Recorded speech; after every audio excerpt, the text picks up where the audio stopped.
Dahan-dahan eh!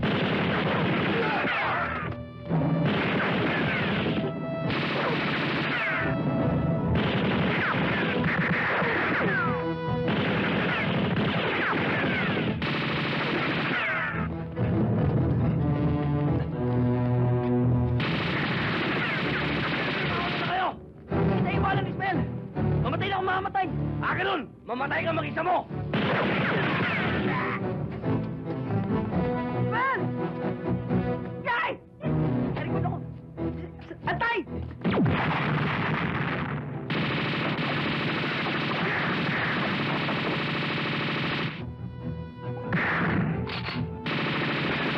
Yun!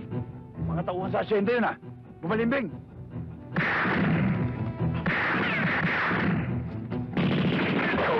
Sila! Ikutan natin mga bihag! Umulki sa akin!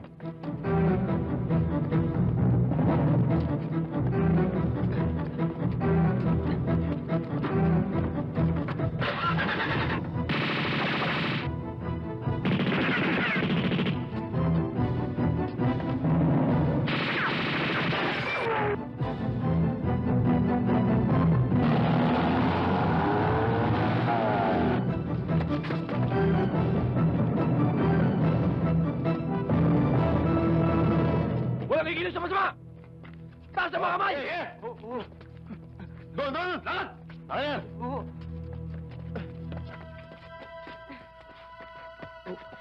Diyan tayo sa bundok tumaan para hindi tayo masundan. Ha? Teka muna. Mataas dyan eh. Mahihirapan yung mga bata.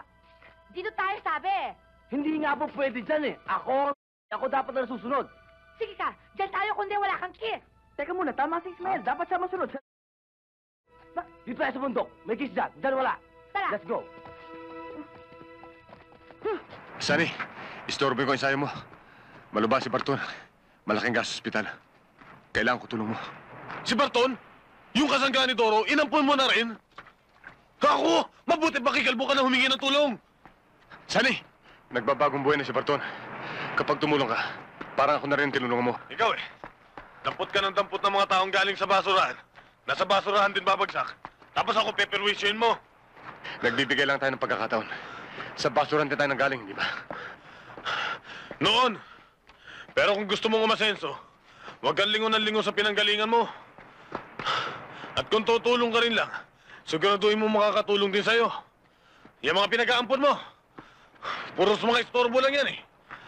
Yan si Jimmy. Wala, lubog na sa... At siya si Laura, na pumapapil na malabirhin. Naku, veterana na yan, tol. Tamo, isang gabi magigising ka. Sige! Ano yun, tol? Tutulong ka ba? Hindi.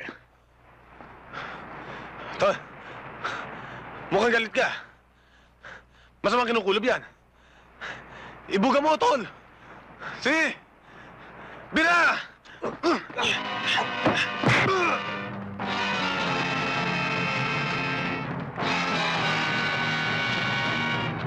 Ako muna.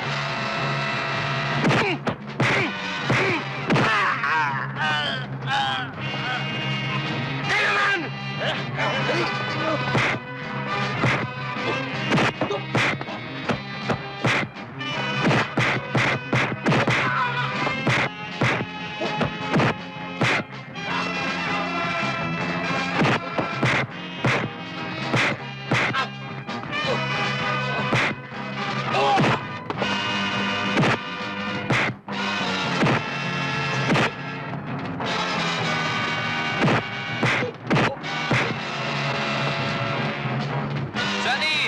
Kaya ka lang nanalo sa laban mo.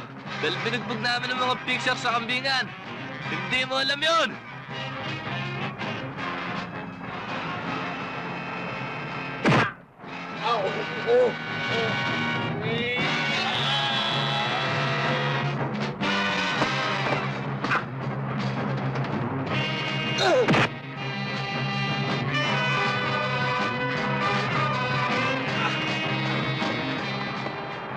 George, extend the handle. I want to see the AK-47 that really gets them in Manila. Okay, ready? Hindi eh. Ay, nako. It doesn't work eh. Mukha kayo mga Mexican bandits niyan. I know for security reasons you have to cover your faces, pero tulisan ang dating nyo sa mga tao. We need a face. Let's put a face on the NPA. Alam mo na ng Manilans, they need someone to identify with. Eh si Kaambo, alam mo naman pari yun. Kagat-kagat yun sa mga burgis.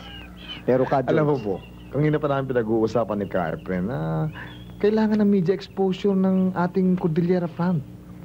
Eh, ayaw naman kay Terry dito. Ikaw ang... kumbaga sa... pwede din naman si Kasoga. Pari din naman siya. Let's face it, Kaambo. You're more photogenic. Sige, anong gagawin ko? Komunista ka ba? Depende. Sabi ko nga nun sa bishop namin, kung komunista ang taong tumutulong sa masa para malaman o may pagtanggol ang kanilang karapatan, di komunista ako. Bakit mo iniwan ang pagpapare? Iniwan ko simbahan dahil napuna ko, hindi sila kampi sa masa. Kadalasan nga, kasama pa sila ng mga nangaapi, kagaya ng naranasan ko. Paano yung Kaambo? Di ba they say, once a priest, always a priest? Alam mo, ang pinakabuod ng pagpapare, ang pag-alay ng buhay mo sa iyong kapwa nang walang pag-iimbot at walang kondisyon.